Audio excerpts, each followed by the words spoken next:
हे नारायण राणे आणि निलेश राण्या, माजलेल्या बोकडानो, नामर्दाची अवलाद, आज आदित्य साहेब छत्रपती शिवाजी महाराजांचा पडलेला पुतळ्याची पाहणी करण्यासाठी आल्यानंतर तुम्ही त्यांना विरोध करता होय रे?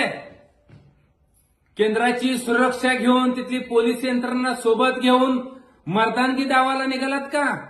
नामर्दानो, तुमच्यात जर दम असेल ना तर पोलीस यंत्रणा बाजूला करून या, मग तुम्हाला शिवसैनिक तुडवल्याशिवाय राहणार नाहीत. अरे चौथा स्तंभ असणारे पत्रकार बंधूंना आरेरावीची भाषा करतोय खासदार. कसला खासदार तो? तिथं एबीपी माझ्याच्या पत्रकार बंधूंचा भूम इसकाटून घेतोय, त्यांना आरेरावीची भाषा करतोय आणि घरात घुसून जाऊन एका एकाला जीव मारून टाकतोय. ही तुझी बोलण्याची पद्धत आहे काय? अरे मग बाकीच्यांचा हात कुठं गेलेत का?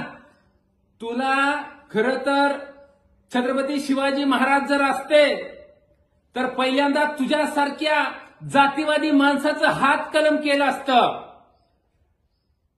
तू तिथल्या पोलीस यंत्रणेसमोर, एसपीच्या समोर जीव मारून घरात घुसून जीव मारण्याची धमकी देतोय. काय करते तिथली पोलीस यंत्रणा? कुणाच्या दबावाखाली काम करते? मला या माध्यमातून एसपीला सांगायचं, एसपी साहेब, अशा भाजपच्या पाळलेल्या कुत्र्याशीला आवर घाला, तत्काळ यांच्यावरती गुन्हे दाखल करा. सरकार भाजपचं आहे, गद्दारांचं आहे म्हणून यांना, गुन्हेगारांना पाठीशी घालू नका. सुव्यवस्था बिघडली तर आपण जबाबदार राहाल, लक्षात ठेवा. तत्काळ निलेश राणे आणि नारायण राणेवरती गुन्हे दाखल करा. ए नारायण राणे, निलेश राण्या, काय रे तुम्हाला एवढा पुळका होता का? अरे 3 दिवस झाला छत्रपती शिवाजी महाराजांचा पुतळा पडून, मग तुमच्या डोळ्यात काय गेलं होतं काय? त्यावेळेस तुम्हाला छत्रपती शिवाजी महाराजांच्या पुतळा पडला तिथला रस्ता दिसला नाही का? तुम्ही तिथंच राहता ना? आता लय वळवळ करायला लागलं होतं म्हणून आज तुम्ही तिथं गेलात. पण लक्षात ठेवा, पोलीस यंत्रणा तुमच्या सोबत घेऊन आणि सत्तेची मस्ती दाखवून जर दादागिरी करायला जाल तर ही सरकार 2 महिन्याच्या वर नाही. लक्षात ठेवा, ज्यावेळेस महाविकास आघाडीचं सरकार येईल त्यावेळेस नारायण राणे तुझ्या कुटुंबाला धक्के मारत हीच पोलिस लाटा घालत तुला तुडून आणून तुरुंगात टाकल्याशिवाय राहणार नाहीत. लक्षात ठेव. आणि सरकार लवकरच महाविकास आघाडीचं आणि शिवसेना उद्धव बाळासाहेब ठाकरे सरकार येणार आहे.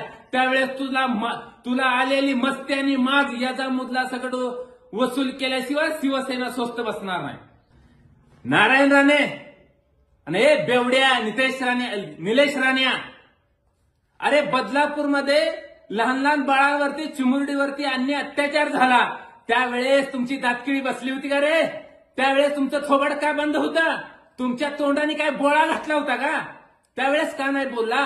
आणि लगेच तिथं विरोध करण्यासाठी पोलीस यंत्रणा घेऊन तिथं आला. नामर्दाची अवलाद, महाराष्ट्राला तुम्ही कलंक आहात, कलंक.